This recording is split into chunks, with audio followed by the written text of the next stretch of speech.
Bom dia, paz do Senhor. Estamos aqui, nesse podcast, eu e o Mauro, e nós vamos falar sobre um assunto maravilhoso, que é sobre as Escrituras, né? Amém. Então, quero deixar aqui com o Mauro essa maravilhosa presença do Senhor aqui conosco. Amém. E um ambiente totalmente favorável, e melhor do que todas as coisas é estarmos na presença do Senhor Jesus e poder dizer, sobre as Escrituras. Amém. Então eu quero deixar com você, Mauro. Que Deus Amém. te abençoe. Amém. Graças a Deus. Que Deus abençoe sua vida. Paz do Senhor a todos que se encontram aí assistindo essa pequena entrevista, esse nosso diálogo aqui. Na realidade, quando nós pensamos em Escritura Sagrada, que eu estou falando, me referindo à Bíblia, nós lembramos que até o tempo de Moisés, a instrução para o povo de Israel não era passada de pai para o filho através de livros. Não existia um conteúdo escrito. Esse conteúdo começou a ser como reino, essa ideia de que nós precisamos pensar em primeiro lugar no reino de Deus. O reino de Deus está acima de tudo. Amém. E a palavra de Deus está acima de todas as coisas. A palavra de Deus, como Jesus disse, o céu e a terra vão passar, mas as minhas palavras não passarão. Não é? E a outra palavra ele diz, mesmo que esses ensinamentos, os ensinos de Cristo, ele fala em Mateus 5, 6 e 7, ele chega a dizer que até que o céu e a terra passem, nem um i ou um tio das Escrituras passarão. Então, todas as coisas vão passar, mas a palavra de Deus é eterna. Até o tempo de Moisés não existia a palavra escrita, era uma linguagem oral, o pai para o filho ensinando, e muito rudimentar. Aí Moisés vem e sintetiza as leis de Israel, porque todo reino tem leis. E o reino não existe sem uma palavra. O reino não existe sem uma constituição. O que fomenta, o que fortalece um reino é a base que ele tem na sua própria constituição, que é a demonstração máxima daquele que governa a todos aqueles que são governados. Na realidade, nós pensando na palavra de Deus, que temos hoje nas mãos, a Bíblia, de Gênesis a Apocalipse, e para muitos, ainda criou-se uma espécie de mitologia em cima da Bíblia, como se a Bíblia não estivesse, como se a Bíblia fosse um livro de histórias bonitas, poéticas, mas acima disso tudo, a palavra de Deus é poder. Amém. A Bíblia que temos hoje nas mãos foi fruto de perseguição da igreja, de massacre dos mártires, Sim. de homens santos queimados em fogueiras, principalmente na Inglaterra. Sim. Homens que morreram pelo simples fato de querer traduzir a Bíblia do latim, exato, para a linguagem atual, contemporânea, o inglês, ou que seja o português. A primeira versão traduzida da Bíblia, de João Ferreira de Almeida, foi quem traduziu a Bíblia, o português, traduziu do latim para o português, nessa era de evolução tecnológica. Estamos falando de um momento da história em que precede a Revolução Industrial, em que vem essa sede ao homem daquele tempo. Nós estamos falando no ano de 1465, entre 1500, aquele momento em que Deus coloca o interesse no homem novamente de buscar as Escrituras. Porque até então, quem tinha o poder da Escritura era a Igreja Católica. Sim. E muito embora o Império Romano já tenha acabado, os resquícios dele continuaram. Sim. Até os dias de hoje. É o que a palavra de Deus diz em Daniel, que é a figura ainda dos pés de barro misturado com ferro, na imagem que Nabucodonosor viu. Então, esse império ainda tem os resquícios dele. E a igreja dominava, né? A igreja dominava, a igreja católica. Sim. Ela tinha influência política, não só religiosa, mas política. Isso e além do mais, dessa influência política, social, econômica, a igreja governava o mundo. Sim. Através dos papas. Então, não era permitido, mesmo um padre, de se ler a escritura de qualquer forma. Hoje nós temos os islâmicos que têm um respeito enorme pelo Alcorão e lavam os pés, a barba, as mãos. Por quê? Porque são bem tementes a Deus no trato de que aquela é a escritura que Deus deu a eles através de Maomé. Isso. A Bíblia que nós temos hoje na mão, ela jorra sangue. Isso. Ela jorra sangue. Foi luta. Foram anos de ativismo, de movimentação religiosa, psicológica. Em todas as esferas, Deus começou a levantar homens para sintetizar toda a escritura em um só livro e na linguagem materna de cada ser humano. Isso. Por isso, a Bíblia é o livro mais vendido do mundo, sem sombra de dúvida, e o livro mais importante da humanidade. Glória a Deus, é verdade. Eu concordo com você. Amém. E muitas vezes, né, Mauro, é um livro que está, às vezes, presente em muitas residências, né? Sim. Só Ainda aquela figura religiosa, né? Exatamente. Mesmo que aberto no Salmo 91. Tá ali. Então, assim, mas muitas vezes sem o interesse de poder saber a grandeza desta riqueza que é a palavra de Deus. Exatamente. Moisés começa a escrever a lei. Os profetas, os livros proféticos.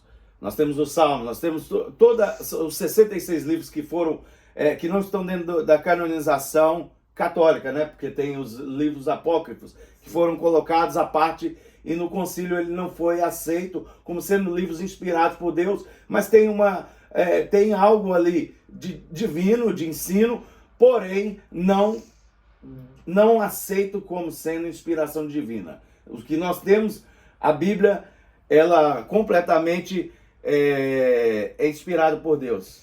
E o mais importante, Deus inspira o homem a escrevê-la para que a sua lei, no seu reino, que o mais importante é o reino de Deus. Amém. Como João Batista estava no cárcere, e o que acontece com João Batista? Ele pergunta acerca de Jesus. Se ele era de fato o Cristo. E Jesus chega a dizer para ele, olha, diga no final de tudo que os cegos são curados, os aleijados se levantam, os mortos ressuscitam, mas o que ele fala no final? Se ele pergunta, né? Ele faz uma pergunta se era a quem era anunciado o reino? E aos pobres. Aos pobres. Os ricos dominaram o domínio da Bíblia pela sociedade, a sociedade religiosa da época. Os fariseus dominavam a lei. No tempo de Jesus eles sabiam toda a Torá. Os profetas e os textos eram estudados. Eles nada mais eram do que juízes e juízes dentro de uma sociedade, porque era a lei. A palavra de Deus era a lei de Israel. Então, dentro dessa lei existia juízes, advogados de defesa, promotores, era todo esse caso. Todos esses homens estudiosos da lei nada mais eram do que uma esfera jurídica de Israel. e responsável por ensinar ao povo também, para que não se perdesse. Não era só baseado... então, dentro da lei de Moisés, nós temos o quê? Temos a instituição de Deus sobre casamento. Nós temos a instituição de Deus como a família se devia portar, como contribuir dentro de Israel, o que fazer financeiramente, contribuições. Toda a estrutura jurídica de Israel estava na lei. Jesus veio e nós temos o Novo Testamento. E toda a palavra agora que Cristo ensinou e foi gravada naquele tempo por homens que viveram a história, homens depois que souberam da história e decidiram escrever. A Bíblia toda é uma inspiração divina. Foi o Espírito Santo que faz isso, né? Deus quer trazer a lei do monte, como ele fez com Moisés. Sim. Traz do monte a lei para o povo lá embaixo. E embora o povo estivesse perdido, né, completamente adorando um bezerro de ouro, mas Deus traz exatamente isso. Traz a lei do monte para a terra. A palavra veio do céu para o homem. Essa é a definição bíblica. É uma palavra de Deus para o homem. E é tão importante nós estarmos envolvidos com a palavra de Deus, porque nos dias atuais nós estamos perdendo o contato com a Bíblia. Verdade. Nós passamos horas com os nossos tablets, telefones, smartphones, laptops, uma série de coisas que a tecnologia trouxe para o homem. Mas hoje a gente também tem a Bíblia online, Isso. Bíblia de estudo online, Sim. a Bíblia falada. Então, o homem é indesculpável, porque Deus continua a fazer o mesmo, trazendo do céu para o homem a sua palavra. O interesse é do Criador de colocar a Bíblia na mão de cada um. Verdade. Não é? Até poucos anos atrás, nos Estados Unidos, as escolas eram regidas pela Bíblia. Sim. Liam a Bíblia e estudavam a Bíblia dentro da escola. Até se tornar uma sociedade extremamente capitalista e que abandonou, colocou de lado como sendo algo supérfluo. E na realidade a palavra está acima de tudo, porque o reino, todos os reinos da terra pertencem a quem? A Deus. Não é? Do Senhor é a terra e a sua Plenitude. o mundo E todos que nele habitam. Então, toda a humanidade é regida pela palavra de Deus. O homem aceitando ou não aceitando, ele é regido pela palavra de Deus. Lâmpada para os nossos pés. Amém. É a tua palavra. E luz para os meus nossos caminhos. Né? Aí a palavra nos tira do quê? Do engano. Do engano. Qual é a importância da Bíblia na sua vida? É uma boa pergunta. Não é? Qual é a importância da palavra de Deus para você? É a minha vida. Amém. Foi a minha transformação, né? Eu tenho um testemunho muito forte com respeito à palavra de Deus, né? Porque antes de eu conhecer a Jesus, né, eu tinha uma dependência fortíssima no álcool. Amém. Então, literalmente, eu troquei o copo pela palavra de Deus, né? Isso é o poder transformador. Transformador. A palavra de Deus, ela é de suma importância e vital nas nossas vidas. Estudos científicos hoje têm dito que as pessoas que têm um hábito contínuo, não é esporádico. Ler a Bíblia não pode ser algo esporádico. Meditar na palavra não é algo supérfluo. Não. É de suma importância. E alguns estudos científicos apontam que o cérebro humano tem uma eliminação muito maior de substâncias prazerosas e de equilíbrio quando meditado continuamente na palavra de Deus. Então, a palavra que o Senhor diz lá no Salmo, ele enviou a sua palavra e os sarou, e livrou-os do que lhes era mortal. Isso. Muitos estão mortos dentro da igreja porque não leem a Bíblia. Exatamente.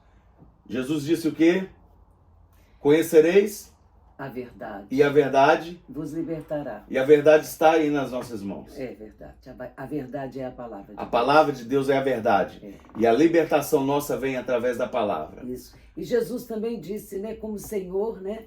Ele disse, examinai as Escrituras. Exatamente. Porque são elas Que testificam de de mim. mim. Então, quer dizer, está tudo aqui, né?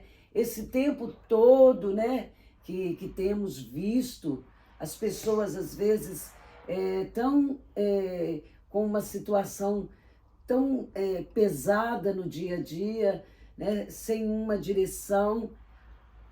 Muitas vezes é a falta de buscar o direcionamento de Deus através das Escrituras. Diariamente. Né? Porque o Senhor, Ele já nos disse tudo quanto nós necessitamos Sim. para a nossa caminhada, né, diária. Amém. Então é o poder de Deus É o para poder a manifesto. salvação de todo o que crê. Né? Amém.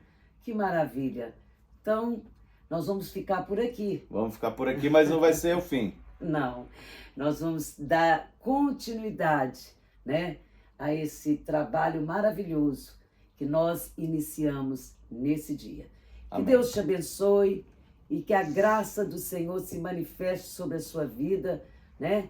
E que você possa experimentar essa maravilhosa graça do Senhor através das suas Escrituras. Que Deus te abençoe, fique conosco. Se você gostou, não deixe de dar o seu like e se inscrever no canal. Isso vai nos ajudar bastante. Qual o nome do canal, Mauro? Palavra Profética 2023. Glória a Deus. Que Deus te abençoe. Amém. Graça e paz. Glória a Deus. Que Deus te abençoe. Amém. Graça e paz. Glória. Amém. Deus te abençoe. Que Deus te abençoe.